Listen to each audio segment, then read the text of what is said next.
തന്റെ കൂടെയുള്ള സഹപാഠികളോട് അവരോട് പറയുകയാ മഹാനായ ബാഫഖി തങ്ങൾ, നാളെ നിങ്ങൾ എന്റെ ബാക്കിൽ നിസ്കരിക്കും. നാളെ നിങ്ങൾ എന്റെ ബാക്കിൽ നിസ്കരിക്കും. അപ്പോ അവർ പറഞ്ഞു, കൂടെയുള്ളവർ പറഞ്ഞു തമാശയില്, ഞങ്ങൾ നിങ്ങളെ ബാക്കിൽ എങ്ങനെ നിസ്കരിക്കുക? അത് സാധ്യമല്ല. അവിടെ ഹറമിലെ പള്ളിയില് ഇമാമുകളാണ്, ആ ഇമാമുകളാണ് നിസ്കരിക്കുക. ഓല ബേക്കിലാ ഞങ്ങൾ നിൽക്കുക, അല്ലാതെ നിങ്ങളെ ബേക്കിലല്ല. തമാശ. അപ്പോൾ വീണ്ടും ബാഫഖി തങ്ങൾ പറഞ്ഞു, ഇല്ല, നാളെ നിങ്ങൾ എന്റെ ബാക്കിൽ നിസ്കരിക്കോ. അപ്പോൾ ബഹുമാനപ്പെട്ട ബാഫഖി തങ്ങളെ കൂടെയുള്ള ആളുകൾ ചോദിച്ചു, അല്ലയോ തങ്ങളെ, ഹറമിലെ ഇമാമിങ്ങളല്ലേ അവിടെ ഇമാമത്തിന് നേതൃത്വം നൽകുക? അങ്ങ് കേരളത്തിലെ, അങ്ങ് കേരളക്കരയിലെ ഞങ്ങളെ നേതാവാണ്. പക്ഷേ സൗദി അറേബ്യ നമ്മുടെ അധികാരത്തിലല്ലല്ലോ. ആ സൗദി അറേബ്യയിലെ മക്കയിലെ ഹറമിലെ ഇമാമിങ്ങൾക്ക് അവിടെ ഇമാമത്ത് നിൽക്കാൻ പറ്റുകയുള്ളൂ. പിന്നെ അങ്ങ് എങ്ങനെയാ ഞങ്ങളെ മുമ്പിൽ ഇമാമാവുക?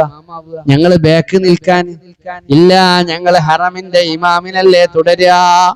ആ സമയത്ത് വീണ്ടും മഹാനായ ബാഫഖി പറയുകയാ, ഇല്ല, നാളെ നിങ്ങളും ഹറമിലെ ഇമാമും എന്റെ ബാക്കിലാ നിൽക്കുക. നാളെ നിങ്ങളും എന്റെ ബാക്കിലാ, ഹറമിലെ ഇമാമും എന്റെ ബാക്കിലാ. അപ്പോൾ അവർക്ക് കാര്യം പിടികിട്ടി. മഹാനായ ബാഫഖി തങ്ങൾ മരണത്തിന്റെ മുമ്പ് തന്റെ വഫാത്തിന്റെ സൂചന പറയുകയാ. അങ്ങനെയാകുമ്പോഴാണല്ലോ മയ്യത്തിന് മുമ്പിലല്ലേ കിടത്തുക. ഹറമിൽ ലക്ഷക്കണക്കായ ജനങ്ങൾ നിസ്കരിക്കാൻ ബഹുമാനപ്പെട്ട ബാഫഖി തങ്ങളുടെ മയ്യത്ത് അവിടെ പാകപ്പെടുന്നു എന്ന വിവരമാ. അതിനു വേണ്ടിയുള്ള ഒരുക്കമാ, അതിനുള്ള മുന്നറിയിപ്പാ.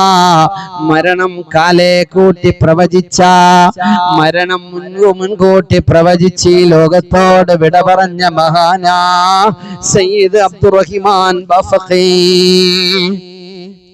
ആ മരണരംഗം വല്ലാത്ത രംഗമാ. പരിശുദ്ധ ഹറമിൽ തവാഫ് കഴിഞ്ഞിട്ടുണ്ട്, സഅയ് കഴിഞ്ഞിട്ടുണ്ട്, 1ഉം 2ഉം തഹല്ലുലായിട്ടുണ്ട്. ആ മഹാൻ ഹജ്ജിൽ നിന്ന് തഹല്ലുലായി. ഇനി ഹറമിൽ നിസ്കരിക്കാൻ വന്നതാ പരിശുദ്ധ മത്വാഫില അസ്വസ്ഥത രേഖപ്പെടുത്തുകയാണ്.